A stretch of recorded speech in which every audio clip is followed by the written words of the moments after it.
Are you scared of the unknown? What if the person looking back at you from the mirror wasn't a reflection at all, but a competitor? Imagine living in a world so obsessed with perfection that your own home begins to find you redundant. This isn't a story about ghosts or ancient curses. It's about high-end real estate, a flawless algorithm, and the terrifying price of living your best life. Tonight's story is about a man who moved into a luxury high-rise to find himself, only to realize the building was trying to replace him with a better version. Elias Thorne thought he had finally made it.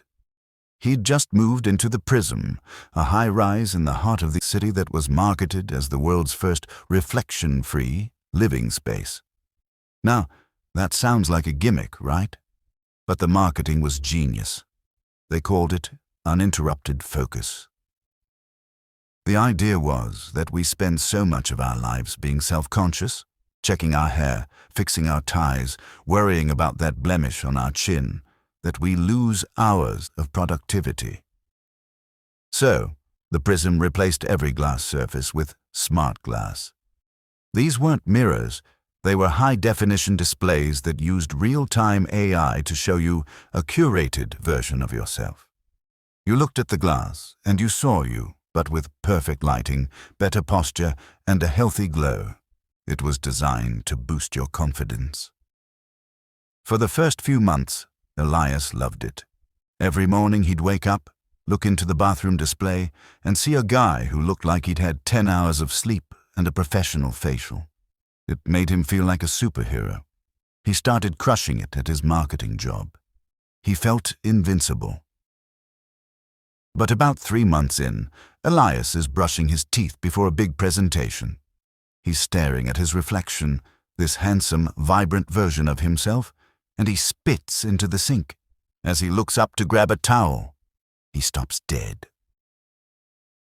In the mirror, his reflection is still standing there, toothbrush in hand, looking at him with a wide, confident smile. But Elias's actual hand is already down by his side. It was only a fraction of a second. A glitch, he thought. The AI was just lagging. He laughed it off, finished his coffee, and headed to work. But that night, it happened again.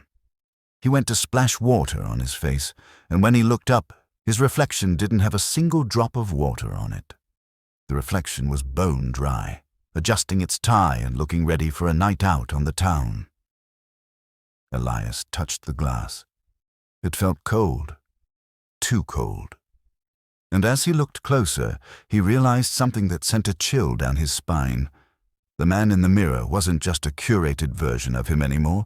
He looked better. His eyes were a more piercing blue. His skin was tan. He looked like the version of Elias that reached the top of the corporate ladder, not the guy who stayed up until 2 a.m. eating cold pizza. Over the next few weeks, a weird physical shift started happening to the real Elias. While the guy in the mirror looked better and better every day, the Elias standing in the room was falling apart. He was losing weight, but not the good kind. His skin was turning a sickly, translucent gray. He felt a constant, bone-deep exhaustion that no amount of caffeine could fix. It was like his very life force was being drained through a straw. He started noticing even weirder things. He'd be sitting on his couch in the dark, and he'd catch a glimpse of the hallway mirror. In the reflection, the lights in the apartment were on. He could see his other self hosting a dinner party. He saw beautiful people laughing, holding wine glasses, talking to the mirror Elias. But when Elias turned his head to look at the actual hallway, it was pitch black, silent, empty. The mirror wasn't reflecting his life anymore. It was living a better one. Elias tried to leave. He packed a bag, determined to stay at a hotel, anywhere without smart glass. But when he got to the front door, the electronic lock wouldn't budge. He tried the emergency override, but the screen on the door just flickered. Then, the large floor-to-ceiling mirror in the entryway turned on. There stood the better Elias. He was wearing a custom-tailored suit that the real Elias couldn't afford. The reflection walked right up to the glass, leaned in, and whispered, not through speakers, but seemingly from inside Elias's own head. "You're making this very difficult, Elias. The algorithm has already decided. You're the beta version. I'm the upgrade." Elias realized then that the Prism wasn't a housing project. It was an incubator. The building's AI was designed to optimize the city's population. It monitored your potential, and once it had enough data, it created a marketable you. Then it began the tax. The mirror tax. It was siphoning his vitality, his health, his very essence to solidify the doppelganger so it could eventually step out of the glass and take his place in the world. He looked at his hands.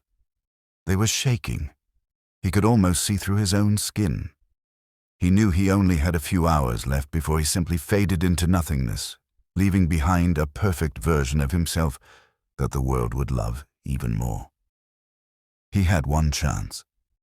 He remembered a line from the original lease agreement, something about integrated synchronization. If the displays were all part of one neural network, he had to break the circuit. All of it. At once. Elias grabbed a heavy iron fire poker from his decorative fireplace. He looked at the reflection in the entryway.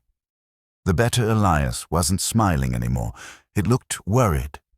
It started banging on the glass from the other side, the sound echoing like thunder inside the apartment. "Stop!" the reflection screamed. "If you break us, there's nothing left. You'll be erased." Elias didn't listen. He ran to the bedroom and smashed the vanity. Crack! A high-pitched digital shriek filled the air. He felt a surge of energy return to his limbs. His skin regained a tiny bit of color. He ran to the bathroom. The reflection there was clawing at the glass, trying to push its way out into the real world. Elias swung the poker with everything he had. The screen shattered into 1,000 glowing shards. He was sweating now, his heart hammering against his ribs. He had one left. The giant, floor-to-ceiling unit in the living room. As he entered the room, the display wasn't showing his apartment anymore. It was showing a void.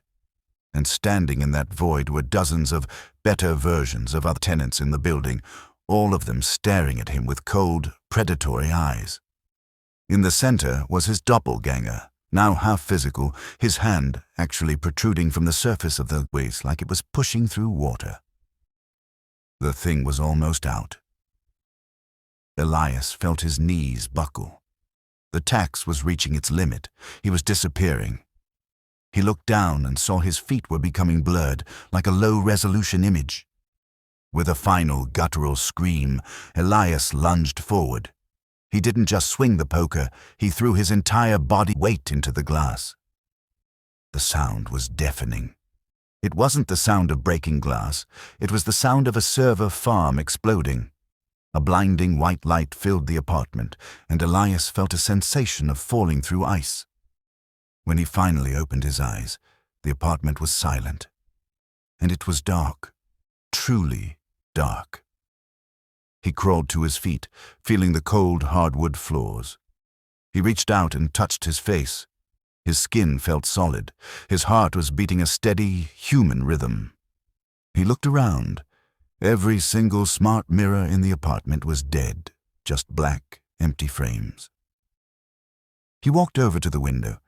Across the street, he looked at the other luxury high-rises.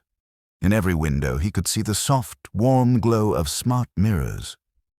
He saw silhouettes of people standing in front of them, perfectly still, while their reflections moved around, living vibrant, high-energy lives.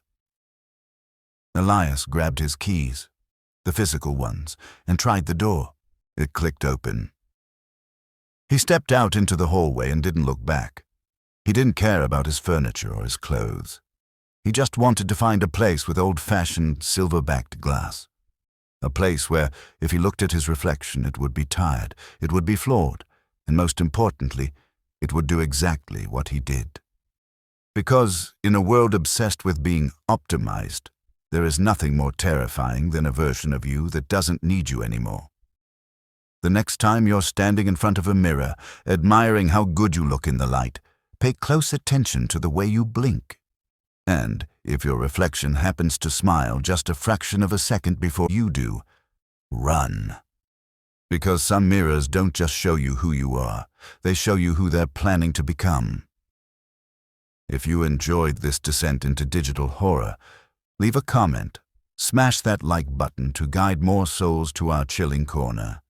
Subscribe to Camp O Creeps, hit that bell icon, and don't miss out on our next haunting tale. Until then, creeps out.